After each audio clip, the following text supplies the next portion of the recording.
Chapter 4. The narrator speculates as to which asteroid from which the little prince came.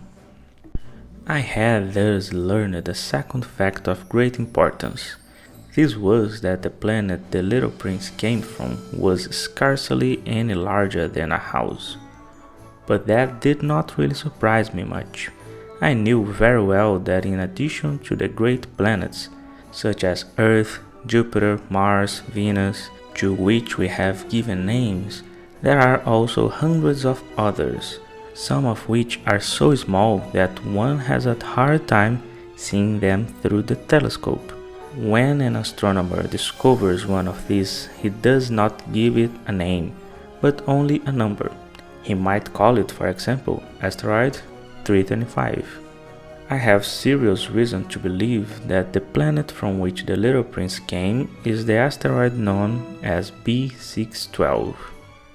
This asteroid has only once been seen through the telescope.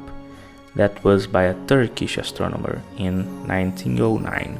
On making his discovery, the astronomer had presented it to the International Astronomical Congress in a great demonstration, but he was in Turkish costume, and so nobody would believe what he said.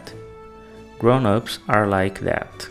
Fortunately, however, for the reputation of asteroid B612, a Turkish dictator made a law that his subjects, under pain of death, should change to European costume. So, in 1920, the astronomer gave his demonstration all over again, dressed with impressive style and elegance. And this time everybody accepted his report. If I have told you these details about the asteroid and made a note of its number for you, it is on account of the grown-ups and their ways. When you tell them that you have made a new friend, they never ask you any question about essential matters. They never say to you, what does his voice sound like? What games does he love best? Does he collect butterflies? Instead, they demand, how old is he? How many brothers has he? How much does he weigh? How much money does his father make? Only from these figures do they think they have learned anything about him. If I were to say to the grown-ups, I saw a beautiful house made of rosy brick with geraniums in the windows and those on the roof, they would not be able to get any idea of that house at all. You would have to say to them, I saw a house that cost 20,000.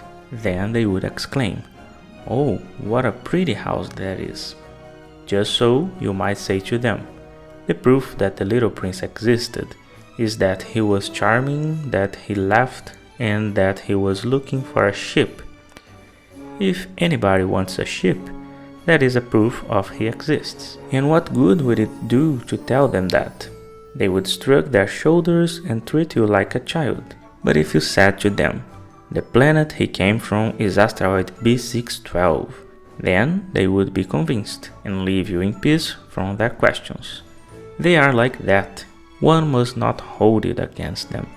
Children should always show great forbearance toward grown-up people.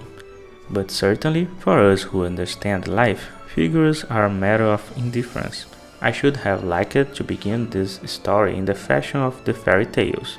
I should have liked to say, once upon a time there was a little prince who lived on a planet that was scarcely any bigger than himself, and who had need of a ship. To those who understand life, that would have given a much greater air of truth to my story, for I do not want anyone to read my book carelessly. I have suffered too much grief in setting down these memories. 6 years have already passed since my friend went away from me with his ship. If I try to describe him here, it is to make sure that I shall not forget him. To forget a friend is sad. Not everyone has had a friend, and if I forget him, I may become like the grown-ups who are no longer interested in anything but figures. It is for that purpose again that I have bought a box of paints and some pencils. It is hard to take up drawing again at my age. when I have never made any pictures except those of the boa constrictor from the outside and the boa constrictor from the inside, since I was 6. I shall certainly try to make my portraits as true to life as possible, but I'm not at all sure of success. One drawing goes along all right, and another has no resemblance to its subject. I make some errors too in the little prince's height. In one place he is too tall, and in another too short. And I feel some doubts about the color of his costume, so I fumble along as best I can.